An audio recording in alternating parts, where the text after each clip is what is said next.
Good morning, students. Today I want to introduce the new chapter, that is pair of linear equations. Okay, आपने I think seventh class जब आप थे तो seventh class से आपने ये चैप्टर स्टार्ट किया था लीनियर इक्वेशंस। सेवन्थ में आपने पढ़ा, एट्थ में पढ़ा, नाइन्थ में पढ़ा, नाउ इन टेंथ क्लास में भी हम लीनियर इक्वेशंस को पढ़ने वाले हैं। लेकिन क्या था कि आपने सेवन्थ क्लास में जस्ट इंट्रोडक्शन किया था कि what are the linear equations, क्या सिंपल इक्वेशंस आपने पढ़ा था वहाँ पे। फिर एट्थ क्लास में आपने इसको कंटिन्यू किया था वर्ड प्रॉब्लम्स के साथ, एंड नाइन्थ में फिर टू इक्वेशंस यानी पेयर ऑफ इक्वेशंस यूज़ किया था, या ग्राफिकल मतलब सॉल्यूशंस आपने फाइंड आउट करने की कोशिश की थी नाइन्थ क्लास में।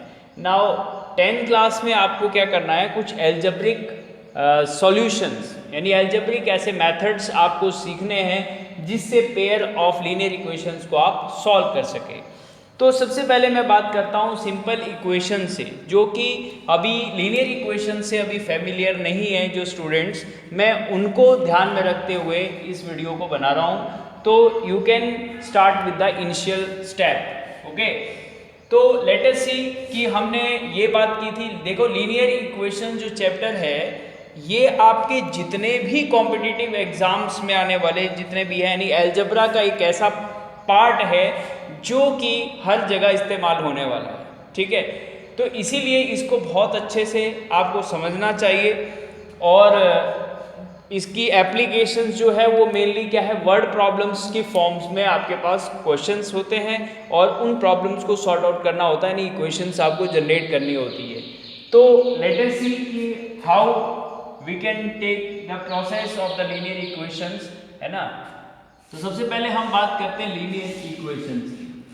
ठीक है, तो देखिए लीनियर का मतलब क्या है। यहाँ पे जितने भी लीनियर जहाँ पे वर्ड यूज हुआ है, इसका मतलब लीनियर लाइन से बनता है। ठीक है, लाइन यानी लाइन था, आपने नाइन्थ क्लास में पढ़ा होगा, किसी भी लीनियर इक्वेशन का जो ग्राफ था आप कैसे लेते थे, या तो स्ट्रेट लाइन होता था, ऐसे होता है इसका ग्राफ किसी भी इक्वेशन का, या ऐसे हो सकता है, ऐसे हो सकता है।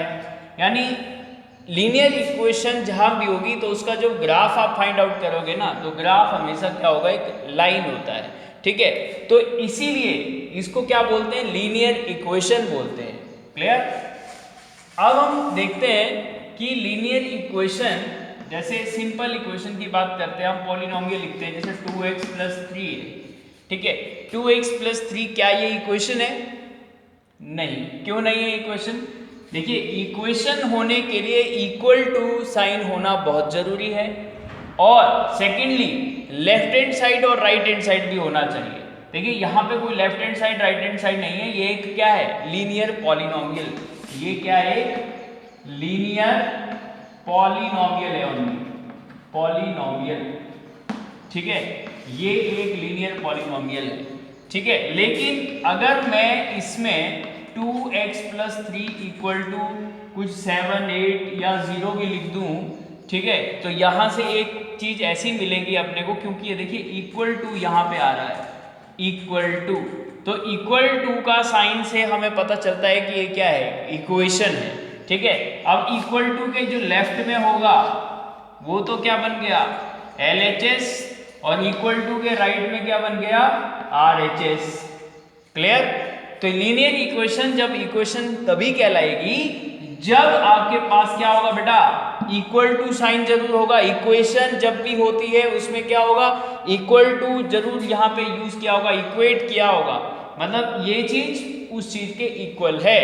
ठीक है, और ऐसा नहीं है कि हम इक्वेशन को इस्तेमाल नहीं कर रहे हैं, हम बहुत जगह पे इसको इस्तेमाल कर चुके हैं अब तक और करते आ रहे हैं। ठीक है, अब मैं बताता हूँ कहाँ कहाँ हम यूज कर रहे थे। देखिए, एक मैं सिचुएशन देता हूँ। सपोज आपके पास ट्राइंगल है, और ट्राइंगल के आपके पास दो एंगल ये दे रखे हैं 70, 30, और यहाँ दे दिया x। ठीक है, तो आप फाइंड करते थे what is value of x। ठीक है, तो हम क्या करते थे, linear angle sum property of triangle लगाते थे यहाँ पे, और लिखते कि तीनों एंगल का जो सम है वो क्या होता है, 180 डिग्री होता है, तो इसीलिए यहाँ पे लिखते थे x प्लस 70 प्लस 30 किसके इक्वल होता है 180 डिग्री। तो मुझे बताओ बेटा क्या मैंने ये इक्वेशन लिखी है, ये क्या लिखा है, देखिए ना यहाँ इक्वल टू है और ये हमारी क्या हो गई LHS और ये क्या हो गई RHS, ठीक है। तो ये भी क्या है एक इक्वेशन ही थी। ऐसे प्रॉब्लम्स हमने बहुत सारी जगह पे किए हुए हैं, कई सब्जेक्ट्स में किए होंगे, आपने साइंस में भी इक्वेशन आपने यूज की है, बट आपको मैं यहाँ बता रहा हूँ कि इक्वेशन को सॉल्व करना, क्योंकि ये प्रैक्टिकली चीजें हमारे पास आती रहेगी। तो ये है तो क्या एक लीनियर इक्वेशन है, क्योंकि देखिए हम इससे x फाइंड करते थे तो 70 प्लस 30 कितना हो जाता है 100 हो जाता है, ठीक है। फिर हम क्या करते थे x फाइंड आउट करते थे तो इस 100 को वहां शिफ्ट कर देते थे, यानी प्लस का है तो उधर जाके क्या हो जाएगा माइनस का हो जाएगा, तो 100 उधर माइनस हो गए तो कितना बचेगा 80 डिग्री बच गया, ठीक है। तो ऐसे हम बता सकते थे कि x कितना है 80 है। तो देखिए ये एप्लीकेशन है ना लीनियर इक्वेशन का, क्या हुआ एप्लीकेशन, यानी where we can apply the linear equations, ठीक है। तो ये जस्ट सिंपल इक्वेशंस थी जिनमें एक वेरिएबल की बात हो रही है, ठीक है। जैसे यहाँ पे मैंने सिर्फ वेरिएबल कौन सा यूज किया है x वेरिएबल यूज किया है, तो एक ही वेरिएबल है। हालांकि आपने क्लास 9th में आपके पास दो वेरिएबल्स वाली इक्वेशन भी आपने पढ़ी है, जैसे 2x plus 3y equal to 7, ठीक है। ऐसी इक्वेशन भी आपने 9th क्लास में स्टडी किया था। देखिए इधर कितने वेरिएबल है x एंड y, ठीक है, दो वेरिएबल है, ठीक है। लेकिन अब आप यहाँ पे बोलेंगे कि भाई इसका आप सॉल्व करके फाइंड आउट करो कि x और y क्या है। तो आपने यहाँ क्या कहा था, यहाँ 9th क्लास में हमने एक चीज पढ़ी थी कि भाई कोई भी लीनियर इक्वेशन होगी दो वेरिएबल वाली, कितने वेरिएबल वाली दो वेरिएबल वाली linear equation in two variable, ठीक है। तो आप अगर बात करें तो दो वेरिएबल वाली इक्वेशन जो होती है उस इक्वेशन के सॉल्यूशन कितने होते हैं, है ना, हाउ मेनी सॉल्यूशन, कितने होते हैं इसके सॉल्यूशन। तो हम लिखते थे कि इसके कितने होते हैं बेटा इनफाइनाइट मेनी सॉल्यूशन होते हैं, इनफाइनाइट मेनी सॉल्यूशन। और ऐसा क्यों होता है, ठीक है, तो इसका भी जवाब आपको पता होना चाहिए। भाई आपके पास एक लीनियर इक्वेशन है जिसके दो वेरिएबल हैं, ठीक है, तो इसकी x और y की वैल्यू कितनी हो सकती है, कितनी फाइंड आउट की जा सकती है। तो हम ये कह रहे हैं इनफाइनाइट। तो भाई क्यों इनफाइनाइट, तो इसको भी हम क्या करते हैं वेरीफाई करते हैं। हम क्या करते थे इसकी सोल्यूशन फाइंड आउट करते थे। तो क्लास 9 में ही हमने किया था 2x plus 3y equal to 7। Suppose अगर हमें इसके सोल्यूशन फाइंड करने हैं तो हम क्या करेंगे x और y की जगह पे किसी एक वेरिएबल की जगह पे हम कोई भी वैल्यू रख देंगे और दूसरे की निकाल लेंगे। सपोज हमने लिख दिया 2x इक्वल टू, इसको वहां ट्रांसफर कर दिया तो 7 माइनस कितना हो गया ये 3y हो गया, और x निकालेंगे तो ये 2 जाके यहाँ डिवाइड भी हो जाएगा, ठीक है, यहाँ 2 डिवाइड हो गया सपोज, ठीक है। तो ये x की वैल्यू आ गई इन टर्म्स ऑफ y, ठीक है तो यही इक्वेशन, लेकिन मैंने क्या किया इसको x की वैल्यू निकाल ली, यानी x को इक्वेट कर दिया, ठीक है, x को अलग कर दिया, बाकी सारी चीजें उधर। अब आप देखेंगे कि यहाँ पे हम y की वैल्यू सब्स्टिट्यूट करते रहेंगे और अपने पास वैल्यू आती जाएगी, ठीक है। सपोज हमने y की वैल्यू क्या रख दी 0 रख दी, पहला सोल्यूशन निकाल रहा हूँ, y 0 रख दिया तो 0 इंटू 3 क्या हो जाएगा 0, तो 0 ये खत्म हो जाएगा, सब कुछ खत्म हो जाएगा, तो बचेगा क्या 7/2, और 7/2 क्या हो जाएगा x की वैल्यू आ जाएगी 7/2 यानी 3.5। 7 का आधा कितना होता है 3.5 ही तो होता है। इसी तरह से हम और भी वैल्यू रख सकते थे, और भी वैल्यू रख सकते थे y की वैल्यू अगर देखिए आप 1 रखेंगे, y की वैल्यू अगर 1 रखा तो x कितना आने वाला है, y की वैल्यू 1 रखेंगे तो 1 3 जा 3, ये पूरा 3 हो जाएगा। 7 माइनस 3 करेंगे तो ऊपर क्या आएगा 4 आएगा, और 4 डिवाइड बाई 2 करेंगे तो क्या आ जाएगा 2 आ जाएगा। ऐसे ही तो होगा ना, वो समझ में आ रही बात। y की जगह हम 1 रखेंगे तो 1 मल्टीप्लाई 3, फिर 7 माइनस 3 करेंगे तो ऊपर आ जाएगा 4, और 4 डिवाइड बाई 2 करेंगे तो 2, ठीक है। इसी तरह से एक और सोल्यूशन ले लेते थे, हम चाहे तो जितने मर्जी ले सकते हैं। देखिए इसीलिए मैंने क्या कहा इनफाइनाइट मेनी सोल्यूशन, ठीक है, क्योंकि हम y की जगह पे अपनी मर्जी से कुछ भी रख सकते हैं, 1 2 3 4 -1 -3 -7, कितने इनफाइनाइट नंबर्स हैं अपने पास इधर वैल्यू डालने के लिए। तो इसीलिए x की भी कितने आएंगे, इनफाइनाइट नंबर्स, यानी x भी इनफाइनाइट वैल्यूज आएंगी। जब हम y की इनफाइनाइट ऑप्शन है अपने पास इसके अंदर भरने के, तो x के भी आउटपुट आने के इनफाइनाइट सॉल्यूशन होंगे। तो इसीलिए हम बात कर रहे हैं कि एक अगर लीनियर इक्वेशन होगी उसके 2 वेरिएबल वाली, तो उसके कितने सॉल्यूशन होते हैं, इनफाइनाइट। भैया जितने चाहिए उतने निकाल लो, अपने कितने निकाल लिए, 2 निकाल लिए। देखिए अब इन सॉल्यूशंस को हम कैसे लिखते थे, जैसे इस सॉल्यूशन को लिखना हो तो हम लिखते थे ऐसे पॉइंट में 3.5 x पहले y बाद में, और ये होता था 0। ठीक है, एक पॉइंट ये आ गया, यानी ये x का वैल्यू, ये y, यानी x अगर इतना रखेंगे तो y 0 आएगा। ठीक है, इसी तरह से दूसरा अगर ये वाला भरेंगे x2 तो y कितना आ जाएगा, 1 आ जाएगा।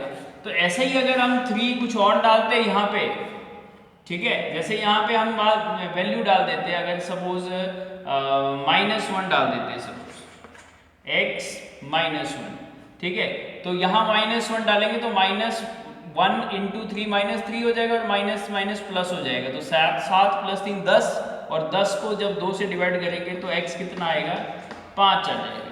ठीक है, तो अब देखिए 5, -1 आ गया अपने पास। ठीक है, तो ये देखिए एक सोल्यूशन ये हो गया, एक सोल्यूशन सेट ये हो गया, एक सोल्यूशन ये हो गया, यानी अभी तो पता ही नहीं कितने निकालने जा रहे हैं हम, कितने भी निकाल सकते हैं। ठीक है, y की वैल्यू भरते जाओ, x निकालते जाओ। यहाँ पे आप y की भी निकाल सकते थे x की फॉर्म में, जरूरी नहीं x in terms of y निकाला, आप y in terms of x भी फाइंड आउट कर सकते थे। तो that's why infinite number of solutions a linear equation in 2 variable है। ओके, एक लीनियर इक्वेशंस 2 वेरिएबल की जो होगी उसके कितने होते हैं, इनफाइनाइट। और अगर इसको आप प्लॉट भी करते हैं फर्दर, है ना, अगर फर्दर इसको हम प्लॉट करेंगे, सपोज इसका ग्राफ बनाना है आपको, तो आप ग्राफ भी कैसे बनाते थे, तो ग्राफ में आप देखते थे कि भाई ये x है, ये y है, तो x 3.5 1 2 3, अब 3 यहाँ आएगा, 4 यहाँ आएगा, तो 3.5 तो यहाँ आएगा ना x की वैल्यू। y तो 0 है ही, तो y ना तो ऊपर जाएगा ना नीचे, क्योंकि ये तो y एक्सिस होती है और ये x एक्सिस होती है, तो पॉइंट कहाँ आ जाएगा, यहीं आ जाएगा 3.5 पे। फिर 2, 1 x2 और y कितना होगा 1, तो यहाँ पे आ जाएगा x2 और y1। ठीक है, एक पॉइंट ये आ गया, और फिर 5 -1, ठीक है, 5 और -1 यहाँ पे। ठीक है, ऐसा कुछ पॉइंट आ जाएगा। तो अब बेटा जब भी आप इसको इन तीनों पॉइंट को मिलाएंगे ना, तो आपके पास क्या बनने वाली है, स्ट्रेट लाइन। क्या बनेगी, स्ट्रेट लाइन बनने वाली है, बिकॉज आपके पास लीनियर इक्वेशन थी। कैसी थी, लीनियर इक्वेशन थी। तो इसीलिए लीनियर इक्वेशन का ग्राफ हमेशा क्या आएगा, एक लाइन आएगा। ठीक है, कैसा आएगा, लाइन। और जब आप इसकी लाइन लिखते थे तो आप लिखते थे 2x + 3y = 7, यानी ग्राफ इस तरह से बनाते थे। ये जस्ट मैं आपको 9th क्लास का ही अभी बता रहा हूँ सारी चीज़। ठीक है, अब मैं बताने जा रहा हूँ कि इसका सोल्यूशन का मीनिंग क्या होता है। अब देखिए ये सारे जो थे ये पॉइंट्स क्या थे, इसके सॉल्यूशंस थे, इस इक्वेशन के सॉल्यूशन थे। तो देखिए ये सॉल्यूशन तब होंगे जब ये इस लाइन के ऊपर आएंगे, ये वाले पॉइंट। देखिए ये पॉइंट इसका सॉल्यूशन है, ये पॉइंट इसका सॉल्यूशन है, ये पॉइंट सॉल्यूशन है। क्यों, क्योंकि इस लाइन के ऊपर आने वाले जितने भी पॉइंट होंगे, ये भी पता नहीं कितने होंगे, इनफाइनाइट, क्योंकि हमने अभी भी पढ़ा ना इसके कितने होते हैं, इनफाइनाइट पॉइंट्स होते हैं। तो इसीलिए हर पॉइंट जो इस लाइन पे है, इस लाइन के अंदर जितने भी पॉइंट्स होंगे वो सारे के सारे इसके क्या होंगे, सॉल्यूशन होंगे। तो सॉल्यूशन का मीनिंग क्या होता है, सॉल्यूशन का मीनिंग वो होता है वो तमाम पॉइंट्स, वो सारे पॉइंट्स जो कि उस लाइन के ग्राफ के ऊपर आएंगे, वो सारे के सारे इसके क्या होंगे बेटा, सॉल्यूशन होंगे। क्लियर। और अब मैं अगर ज़्यादा तेजी से बोल रहा हूँ तो आप फिर से एक बार रिपीट कर लीजिए, ठीक है, क्योंकि लंबा हो जाता है वीडियो, इसलिए मैं थोड़ा सा जल्दी बता रहा हूँ आपको। ठीक है, तो थोड़ा सा रिवाइंड करके फिर से आप सुन लीजिएगा। तो लेट अस सी, मैंने आपको बता दिया कि सोल्यूशन का एग्जैक्ट मीनिंग क्या होता है। एग्जैक्ट मीनिंग ये होता है कि जो जो पॉइंट्स उस लाइन के ग्राफ के ऊपर आएंगे वो सारे के सारे पॉइंट उसके क्या हो जाते हैं, सॉल्यूशन होते हैं। और सॉल्यूशन होते हैं तो ये इस इक्वेशन को सेटिस्फाई भी करते हैं। क्या करते हैं, सेटिस्फाई। अब आप तो समझ रहे होंगे ये सेटिस्फाई का मतलब क्या है, क्या मीनिंग होता है सेटिस्फाई का। तो आप देखिए सेटिस्फाई का मतलब क्या होता है, मैं आपको अच्छी तरह समझाता हूँ। सपोज 2,1 है, ये वाला जो पॉइंट है ये कहाँ है, ये 2,1 ये वाला पॉइंट है ना, 2 और 1 यहाँ पे आ रहा है 2,1, ठीक है। तो ये वाला पॉइंट इस इक्वेशन को सेटिस्फाई कर रहा है या नहीं कर रहा है, हम कैसे पता लगाएंगे कि ये इसका सॉल्यूशन है या नहीं है। तो हम क्या करेंगे बेटा, हम ये देखेंगे जो जहां जहां x है, x की जगह क्या भरेंगे 2 और y की जगह क्या भरेंगे 1। फिर देखेंगे कि लेफ्ट हैंड साइड और राइट हैंड साइड इक्वल आ रहा है या नहीं आ रहा है। तो ये चेक करते हैं। देखिए लेट अस सी, आपके पास देखिए 2 इंटू एक्स था, तो x की वैल्यू कितनी थी, यहाँ पे 2 थी, ठीक है। तो 3 प्लस 3 इंटू वाई, वाई की वैल्यू कितनी है 1। इस पॉइंट पे आपको देखना है ना ये पॉइंट सेटिस्फाई हो रहा है या नहीं। इक्वल टू कितना था, 7 था, ठीक है। तो आप इधर सॉल्व करके देखिए, 2 2 जा 4 प्लस 3 1 जा 3 इज इक्वल टू 7। तो आप देखेंगे बेटा 7 इक्वल टू 7 आया या नहीं। यानी लेफ्ट हैंड साइड और राइट हैंड साइड अगर इक्वल आ रही है, इसका मतलब ये वाला जो पॉइंट है ये इसको क्या कर रहा है, सेटिस्फाई कर रहा है, ठीक है। और सेटिस्फाई कर रहा है तो इसीलिए इसका क्या होगा बेटा, सॉल्यूशन होगा, ठीक है। यानी ऐसे सारे पॉइंट जो कि इस इक्वेशन को क्या करेंगे, सेटिस्फाई करेंगे, मतलब x की वैल्यू इसमें भर देंगे और y की वैल्यू इसमें भरेंगे और दोनों साइड इक्वल इक्वल आ जाए, यानी left hand side equal to right hand side. तो इसका मतलब क्या होगा, वो सारे तमाम पॉइंट्स इस इक्वेशन क्या बनेंगे, सोल्यूशन बन जाएंगे। या यूं कहें कि जो स्ट्रेट लाइन ग्राफ होता है लीनियर इक्वेशन का, उसके सारे के सारे जो पॉइंट होते हैं वो इस इक्वेशन के क्या होते हैं, सोल्यूशन होते हैं, ठीक है। अब फर्दर मैं आपको दूसरी बात बताने जा रहा हूं। देखिए अब मैं दूसरी बात बताने जा रहा हूं, जब लीनियर इक्वेशंस में आपके पास आपको लीनियर इक्वेशन की नीड क्यों होती है ना, क्या जरूरत है यार। कई बार क्वेश्चन दिमाग में आता है, यार हम इतना ये x y ये क्यों पढ़ रहे हैं, क्या काम का चीज़ है ये, ठीक है। यूं ही कंफ्यूजन करते हैं, क्रिएट करते हैं। बहुत सारे बच्चे ऐसे ही मतलब जब टीचर्स क्लास में पढ़ा रहे होते हैं तो सोचते हैं यार ये एक्स वाई कोई काम के आने वाली चीज़ तो है नहीं, पता नहीं कहाँ काम आएगी, क्यों पढ़ रहे हैं हम, ठीक है। तो देखिए बेटा मैं आपको एक रियल सिचुएशन बताता हूँ, ठीक है, जिसमें आपको पता चलेगा कि हम ऐसा क्यों करते हैं, है ना। एक्स वाई क्यों लेने पड़ते हैं, वेरिएबल्स की क्यों नीड अपने को पड़ती है, वो मैं आपको थोड़ा सा बताने जा रहा हूँ। देखिए एक रियल एग्जांपल बताता हूँ। सपोज आपके पास एक प्रॉब्लम दी, किसी ने, बोलते हैं ना किसी को पहेली देते हैं, है ना, पूछते हैं कि बताओ इसका आंसर क्या होता है, तो एक दूसरे को क्वेरी देते हैं, यानी इसको हम बोलते हैं मैथमेटिकल प्रॉब्लम। तो आपने किसी को प्रॉब्लम दी है, ठीक है। अब भैया कोई बंदा, एक कोई भी है, सपोज रमेश है, ठीक है, रमेश है और एक उसका क्या है, फादर है, ठीक है, रमेश और उसका फादर है, ठीक है। अब आपने ये कहा कि रमेश की एज से फादर की एज डबल है, यानी रमेश की जो एज है उससे डबल जो है उसके फादर की एज है, ठीक है। एक चीज तो इन दोनों के एज में आपके पास रिलेशन दिया है, ठीक है, कि फादर की जो एज है, age of father is double of the Ramesh, ठीक है। और दूसरी सिचुएशन दिया है कि अगर इन दोनों की एज का हम सम करें, दोनों की एज का सम करें तो कितना आ जाएगा, बोलता है 60 आ जाएगा। कितना आ जाएगा, 60, यानी सम ऑफ देयर एजेस इज 60। तो आपको बताना है कि रमेश की कितनी एज है और उसके फादर की एज कितनी है।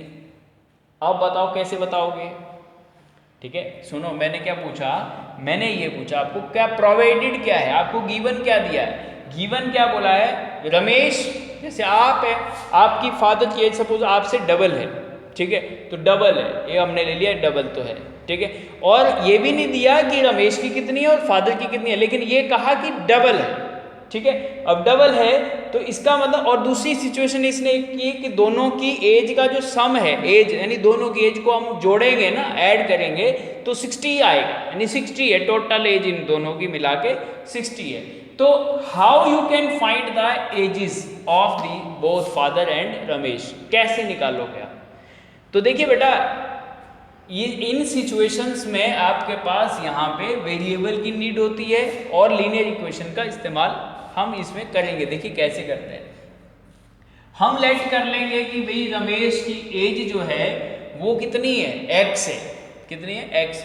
मतलब अभी तो नहीं पता ना आपको, अब इन दोनों का रिलेशन पता है कि इसकी एज से इसकी एज डबल है, लेकिन ये नहीं पता कि कितनी है, ठीक है, एग्जैक्ट। तो इसीलिए हमें पता नहीं है, इसलिए हम थोड़ी देर के लिए क्या मान लेते हैं, इसको कुछ तो मान लेंगे भाई, एक्स मान लेते 10 साल है, 20 साल है, 15 साल है, हमें नहीं पता कितनी साल है, तो इसीलिए हम उसको क्या बोलते हैं, अननोन वैल्यू है, ठीक है। तो इसीलिए कुछ ना कुछ तो लेके रखना पड़ेगा इसका नेम, तो इसलिए हम ले लेते हैं एक्स है सपोज, ठीक है। और इसकी फादर की एज कितनी है, फादर की एज उससे डबल है, तो इसका डबल क्या होएगा, एक्स का डबल, मतलब x मल्टीप्लाई 2, तो क्या हो जाएगा 2x हो जाएगा। तो ये किसकी एज आएगी, फादर की एज। तो फादर की जगह क्या लिख देंगे हम, 2x लिख देंगे, क्योंकि इसकी एज से डबल है इसकी एज, ठीक है।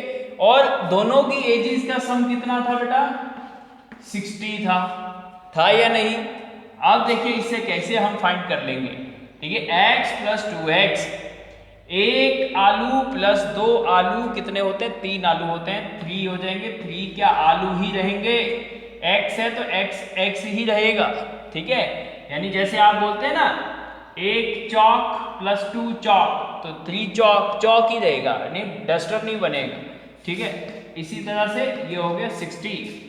अब आपको x फाइंड आउट करना है, तो 3 इधर से हटा के इधर जाएगा तो डिवाइड होएगा, है ना। 3 से डिवाइड डायरेक्ट भी कर सकते हैं, 23 जा, है ना। तो 60 डिवाइड बाई 3 कर लीजिए, तो x कितना आ गया बेटा, 20 आ गया।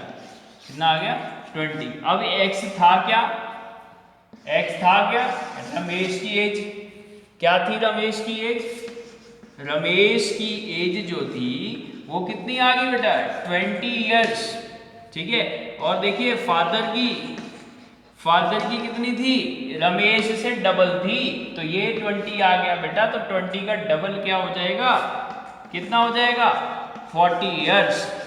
और मजे की बात देखो, दोनों की एज का सम कितना आ रहा है, 20 प्लस 40 कितना हो गया, 60। क्या ये मैच हो रहा था, इधर मैच हो रहा था ना। तो ये है बात, देखो लीनियर इक्वेशन का मतलब यही होता है, ठीक है, कि ऐसी प्रैक्टिकल सिचुएशंस में जिसमें आपको यानी राइडल्स दिया होता है, एक तरह से कोई पहेली आपको सुलझाने के लिए बोला है, उस प्रॉब्लम का आपको सोल्यूशन फाइंड आउट करना है, तो क्लूज दिए रहते हैं, ठीक है। तो यहाँ पे लीनियर इक्वेशन बहुत अच्छा टूल है जो चीज़ों को समझने के लिए काम आता है और इन प्रॉब्लम्स को सॉल्व करने के लिए काम आता है, ठीक है। ऐसे कॉम्पिटिटिव एग्जाम्स में बहुत जगह पे ऐसे क्वेश्चंस पूछे जाते हैं लीनियर इक्वेशन से रिलेटेड, अलजेब्रा का ये बहुत मेन इंपॉर्टेंट रोल है, ठीक है। एक और मैं आपको सिचुएशन देना चाहता हूँ जो कि आपके एनसीईआरटी बुक में सबसे पहले पेज में ही दे रखा है। जितने भी आप 10th क्लास के स्टूडेंट्स हैं, आप जरूर अपना 3rd चैप्टर का फर्स्ट पेज जो है उसमें जरूर देखेंगे, ठीक है। तो आप उसको एक बार पढ़ेंगे, ठीक है। एक्चुअली है क्या उसमें, एक विलेज में फेयर में तो आप भी जाते होंगे ना, मेले में, ठीक है। अभी तो नहीं जाना क्योंकि अभी तो क्या सोशल डिस्टेंसिंग का आपको रूल फॉलो करना है, अभी तो कोई ऐसा कहीं भी परमिशन नहीं है जाने की, ठीक है, क्योंकि कोरोना से रिलेटेड आपको, आप सब घर में है अभी तो, ठीक है। लेकिन आप फेयर में तो कभी गए होंगे, ठीक है, मेले में तो गए होंगे। तो उसमें आपने क्या किया, सपोज 2 एक्टिविटी थी वहाँ पे, एक तो राइड्स थी, राइड में जैसे झूले झूलते हो ना आप, वैसा राइड, ठीक है, एक उसकी राइड है। और एक आपने देखा होगा कि एक गेम होता है हुपला, क्या होता है, हुपला, ठीक है। हाँ, यानी सुना तो नहीं होगा आपने हुपला, यानी किसी ने बताया होगा कि यार हुपला कोई गेम होता है, लेकिन किया आपने है, यानी आपने देखा भी है लेकिन नाम पता नहीं होता है। तो एक्चुअली क्या होता है हुपला, मैं बताता हूँ आपको। एक रिंग होता है ना, ऐसा सा रिंग होता है, उसको हाथ से पकड़ के, है ना, बहुत सारी चीज़ें रखी होती है टेबल पे, उसमें ऐसे फेंकते हैं, है ना, और जो भी चीज़ इसके अंदर आ गई, ठीक है, जो भी ऑब्जेक्ट इस हुपले के अंदर आ गया वो आपका हो जाएगा। ठीक है, समझ में आई, याद आ गया ना? हाँ, देखा हुआ ना आपने ऐसा चीज़। एक ऐसी रिंग होती है, उस रिंग को पकड़ के, लकड़ी की रिंग होती है, उसको आप जब फेंकते हैं, ठीक है, बहुत सारे ऑब्जेक्ट्स रखे होते हैं सामने, तो जिस ऑब्जेक्ट को वो पूरा कवर कर लेगा वो रिंग, वो सारा वो जो ऑब्जेक्ट है वो आपका हो जाएगा, यानी इनाम हो जाएगा वो आपके लिए। ठीक है, उस गेम में ऐसा होता है, तो उस गेम को हम कहते हैं हुपला। ठीक है, तो ऐसा एक गेम था हुपला, और एक राइड्स थी। ठीक है, मैं आपको एनसीईआरटी का जो फर्स्ट पेज है आपका, मैं उसी में से आपको बता रहा हूँ। ठीक है, एक है ना, एक अखिला एक लड़की है, और वो हुपला भी खेलती है और कुछ राइड्स भी लेती है अपने, एक जो बड़ा सा जाइंट व्हील होता है, जाइंट व्हील मतलब बड़ा सा ऐसे बड़ा बड़ा झूला होता है ना, वो वाला। ठीक है, तो उसने क्या किया, बोलते हैं number of times she played the hoopla is half the number of rides. ठीक है, मतलब जितनी बार उसने हुपला, है ना, हुपला खेला, वो किसके आधा था, नंबर ऑफ राइड्स, मतलब जितनी उसने राइड ली। एक तो उसने ऐसे गोल चक्कर होता है ना, ऐसे झूला, ऐसे झूले होते हैं, ठीक है, वो घूमता रहता है ना, ऐसे बैठते हैं और घूमता रहता है। ठीक है, तो राइड्स जो थी, जो उसने राइड्स ली, उसका हाफ टाइम्स उसने क्या खेला, हुपला। उसका हाफ टाइम क्या खेला, हुपला, हाफ टाइम्स। ठीक है, मतलब राइड्स जितनी ली, हमें नहीं पता कितनी राइड्स ली, ना ही हमें पता है हुपला कितनी बार खेला उसने। ठीक है, लेकिन हमें दोनों फाइंड आउट करने हैं यहाँ पे कि कितनी बार उसने राइड्स ली और कितनी बार हुपला लिया। लेकिन अपने को एक रिलेशन दिया, देखिए कि जितनी राइड ली है ना उसने, उसका आधी बार उसने क्या किया, हुपला खेला है। ठीक है, इतना अपने को दिया। और एक और सिचुएशन दिया है, क्योंकि लीनियर इक्वेशन जब भी आपके पास होएगी तो एक वेरिएबल में एक इक्वेशन काफ़ी है सोल्यूशन निकालने के लिए, लेकिन दो वेरिएबल अगर होगा तो आपको x और y अगर कॉमन सोल्यूशन चाहिए उसका, तो आपके पास कितनी इक्वेशन होनी चाहिए, दो होनी चाहिए। दो वेरिएबल दो इक्वेशन, तीन वेरिएबल तीन इक्वेशन, एक वेरिएबल एक इक्वेशन। ठीक है, तो जितने वेरिएबल होंगे उतनी इक्वेशन आपको नीड होगी उसकी एग्जैक्ट वैल्यू निकालने के लिए। तो यहाँ पे उसने कहा कि राइड्स का जो हाफ है वो हुपला खेला है। ठीक है, और दूसरी सिचुएशन इसने बोला कि उसने टोटल जो है वो 20 रुपये खर्च किए। भाई कितने खर्च किए, टोटल 20 रुपये खर्च किए, टोटल 20 रुपीज। ठीक है, लेकिन उसने ये कहा कि if each ride cost ₹3 end game of hoopla cost 4। ठीक है, ये जो राइड की कॉस्ट है ना, राइड की कॉस्ट वो कितनी है, 3 रुपये, और हुपला की जो कॉस्ट है वो कितनी है, ₹4 है। ठीक है, ₹4 है। ये 3 रुपये का राइड आता है और ये हुपला जो है वो 4 रुपीज़ का। तो ये बहुत पहले बुक छपी हुई है ना, इसलिए बहुत 90 का 2000 से पहले का जो रेट है वही रेट लगा हुआ है। आजकल ऐसा रेट तो क्या होगा, ऐसा हो जाएगा रेट तो आजकल होगा या नहीं भाई। राइड कोई 30-40 से कम आती है क्या, अब नहीं आती है। तो ऐसा था उस टाइम, जो प्रिंट किया हुआ है बुक बहुत पहले का प्रिंट किया हुआ है, तो इसीलिए ये बहुत सस्ती होती थी तब, लेकिन आज के टाइम में बहुत महंगी है।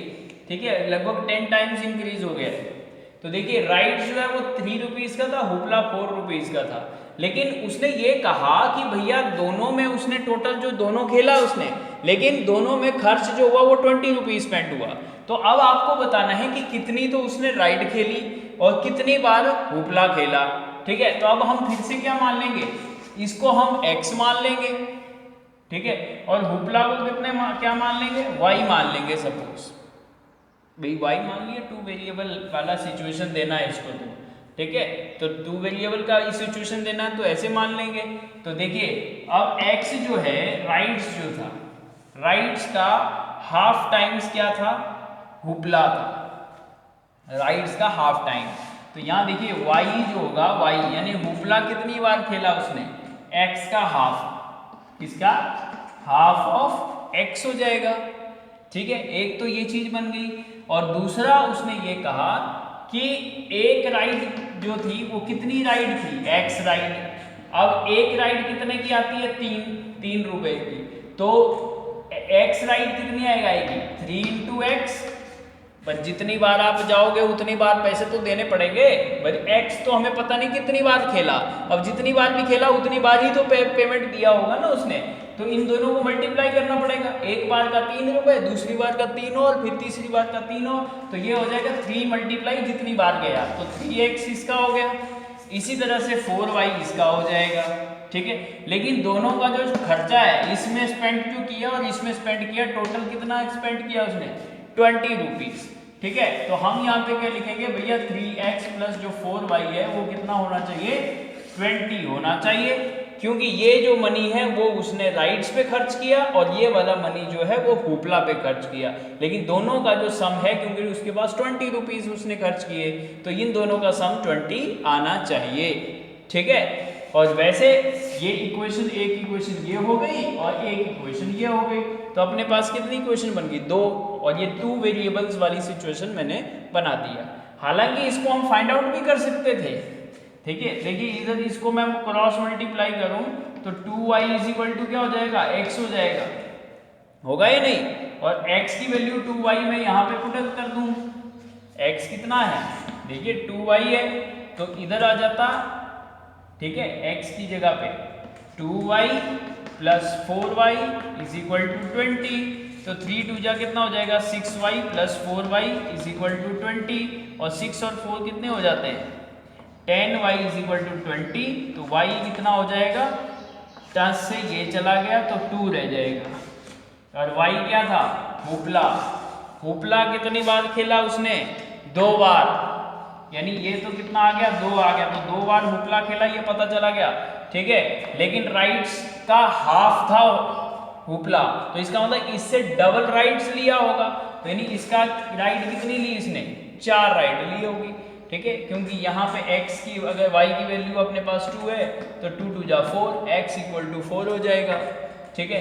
तो यानी 4 बार उसने राइट ली और 2 बार उसने हुपला खेला, लेकिन हमें पता नहीं था देखिए, लेकिन फिर भी हमने निकाल लिया किसका यूज करके लीनियर इक्वेशन का यूज करके। तो बेटा ऐसी सिचुएशन में हमें क्या करना होता है लीनियर इक्वेशन का इस्तेमाल करना है, ठीक है।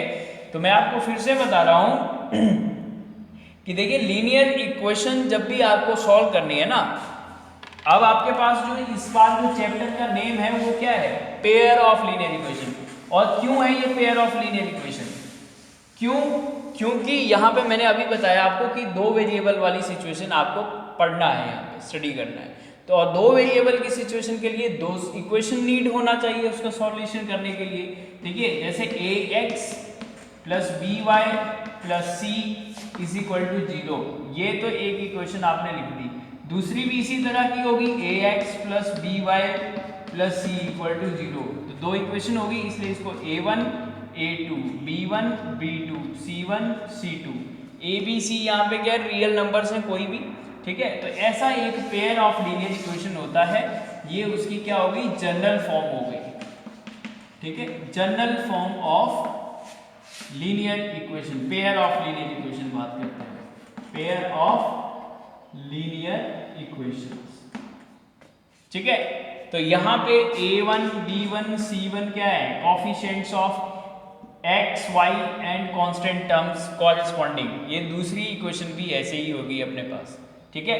तो इस तरह की जनरल फॉर्म आपके पास लीनियर इक्वेशन में मिलेगी, क्योंकि हमें अब जो पढ़ना है वो पेयर ऑफ लीनियर इक्वेशन पढ़ना है, तो इसीलिए एक पेयर होगा, यानी 2 इक्वेशन होगी, एक इक्वेशन यहाँ होगी एक इक्वेशन और होगी, ठीक है। और इन दोनों का कॉमन सोल्यूशन हमें फाइंड करना है, हमें क्या फाइंड करना है अब कॉमन सोल्यूशन। कॉमन का मतलब पता है, कॉमन मतलब एक ऐसा सॉल्यूशन जो इसका भी सॉल्यूशन हो और इसका भी हो, यानी जैसे आप ग्राफ बनाते हो तो इसकी इस लाइन में भी आ रहा हो पॉइंट और इस लाइन पे भी, तो ऐसा पॉइंट तो एक ही होगा जो इंटरसेक्शन पॉइंट होगा, ठीक है। तो ऐसा पॉइंट जो कि इस लाइन में भी हो और इस लाइन में भी हो, तो वो वाला जो पॉइंट सॉल्यूशन होगा उसको हम क्या बोलते हैं कॉमन सॉल्यूशन बोलते हैं। क्या बोलते हैं बेटा कॉमन सॉल्यूशन, ठीक है। तो हमें कॉमन सॉल्यूशन की बात करनी है अब, ठीक है, कि वो इस पूरे पेयर यानी इन दोनों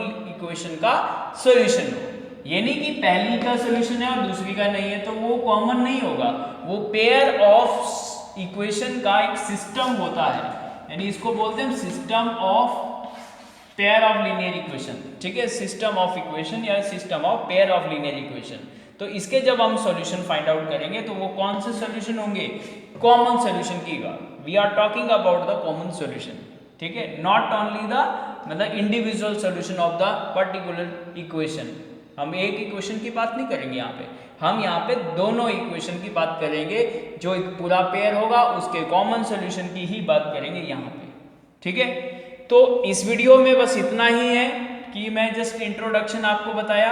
अगले वीडियो में हम बताने जाएंगे आगे के जो इक्वेशंस जो हैं पेयर ऑफ इक्वेशंस के सॉल्यूशंस की बात करेंगे हम, यानी उनके एल्जेब्रिक मेथड्स की बात करेंगे, ठीक है, कि कितने एल्जेब्रिक मेथड्स होते हैं, कौन कौन से होते हैं, और वन बाय वन उनकी हम डिटेल में सॉल्यूशंस फाइंड आउट करने का मेथड सीखेंगे। क्लियर?